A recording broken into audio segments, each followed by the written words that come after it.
Voter మహాశైలకి శిరస్సు మంచి వందనాలు, అభినందనలు కూడా. తెలంగాణలో కాంగ్రెస్ పార్టీ డిసెంబర్ 7, 2023 అధికారంలోకి వచ్చిన తర్వాత మేము ఇస్తున్నటువంటి సంక్షేమం, మహిళలకు ఉచిత బస్సు మొదలుకొని మొన్నటి సన్న బియ్యం వరకు ప్రజలు రుచిగా ఆస్వాదిస్తున్నటువంటి సందర్భం. ఇవాళ మున్సిపల్ ఎన్నికల్లో వారు ఇచ్చిన తీర్పు, సర్పంచ్ ఎన్నికల్లో దాదాపు 75% గెలిచినటువంటి కాంగ్రెస్ పార్టీ, అంతకుముందు జూబ్లీహిల్స్ ఎలక్షన్లో అత్యధిక మెజార్టీ గెలిచినటువంటి కాంగ్రెస్ పార్టీ ఇవాళ రాష్ట్ర ముఖ్యమంత్రి రేవంత్ రెడ్డి నేతృత్వంలో మా బట్టి విక్రమార్క సీనియర్ మంత్రులందరూ సమన్వయంతో, జిల్లా ఇన్ఛార్జీల మంత్రులందరూ, జిల్లా కాంగ్రెస్ కమిటీ అధ్యక్షులు, సీనియర్ కాంగ్రెస్ నాయకులందరి యొక్క సమిష్టి కృషితో ఇవాళ మొదటి చెప్తున్నట్టుగా దాదాపు 70 నుంచి 75% మున్సిపాలిటీలు కాంగ్రెస్ పార్టీ గెలుస్తూ ఉంది. ఇప్పటి వరకు డిక్లేర్ అయిన దాంట్లో దాదాపు 65 నుంచి 70 మున్సిపాలిటీ గెలిచినట్టుగా మాకు సమాచారం.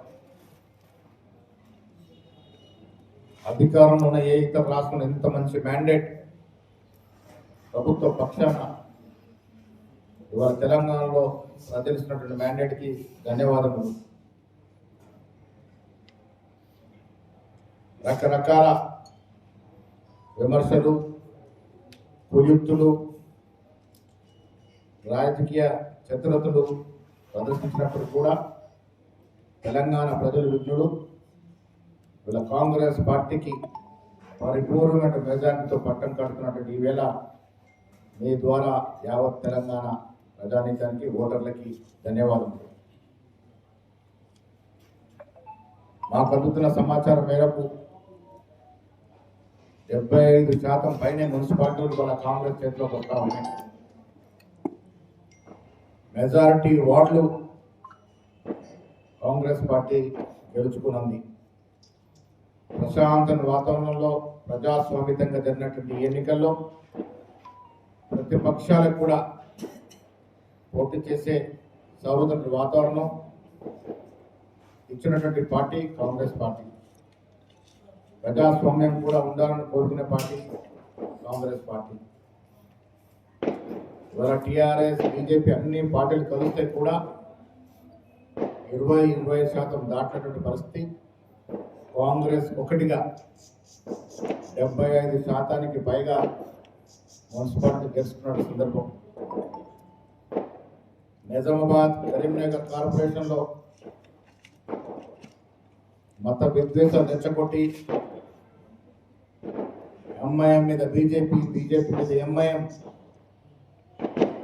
పకడ్బందీగా విమర్శలు గుప్పించి విద్వేషాలు రెచ్చగొడితే కూడా ప్రజలు కాంగ్రెస్ పార్టీకి ఇవ్వాల్సినటువంటి పరిపూర్ణ మద్దతు ఇచ్చినారు.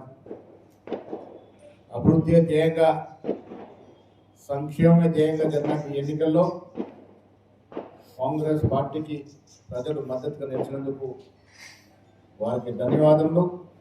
భవిష్యత్తులో కూడా ఇదే రకమైన సహకారాన్ని ఇవ్వాలి.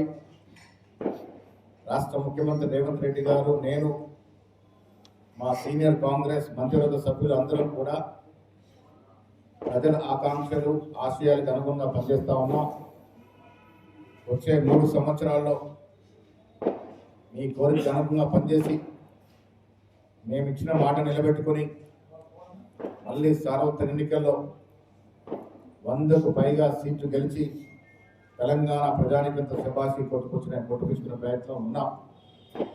రేపు హైదరాబాద్కి జరగబోయే మెగా జిహెచ్ఎంసీ ఎన్నికల్లో కూడా ఇదే రకంగా 75 నుంచి 80% సీట్లు గెలుచుకుంటాం. రాబోయే రోజుల్లో జరిగే ఎంపీటీసీ, జెడ్పీటీసీ ఎన్నికల్లో కూడా కాంగ్రెస్ పార్టీ విజయాడంకా మోగిస్తుందని చెప్పడానికి ఇవాళ మున్సిపల్లో వచ్చిన తీర్పే గట్టి పునాది. ప్రజలు కాంగ్రెస్ పక్షాన ఉన్నారు. రాష్ట్ర ముఖ్యమంత్రి పనితీరు పట్ల, నేను ఇస్తున్న అభివృద్ధి సంక్షేమం పట్ల తృప్తిగా ఉన్నానని మున్సిపల్ ఎన్నికల ద్వారా మాకు స్పష్టమైన మెజారిటీ ఇచ్చి నిరూపించినటువంటి మాటను కూడా మీ ద్వారా తెలియజేస్తూ మరొకసారి తెలంగాణ ప్రజానికానికి ధన్యవాదాలు. Thank you. ఆశ ఉంది. అంతిమ రిజల్ట్ వచ్చిన తర్వాత ఏం చేయాలో పెద్దలతో పార్టీ పిఎస్ నాయకులతో ఆలోచించి నిర్ణయం తీసుకుంటాం. ఇంకేలాంటి నిర్ణయం లేదు. మేము ఎంఐఎం మీద మేము పోటీ చేశాము. ఇక్కడ ఎంఐఎం ఇలాకాలో కూడా 5 నుంచి 6 సీట్లు గెలుస్తూ ఉన్నాము.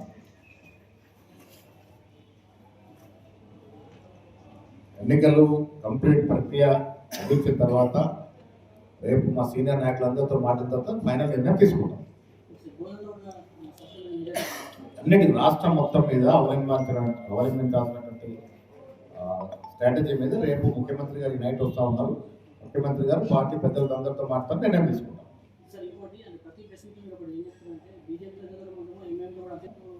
డెఫినెట్గా అంతే దూరంగా ఉన్నాము. రేపు ఇక్కడ అభివృద్ధి జరగాల కాబట్టి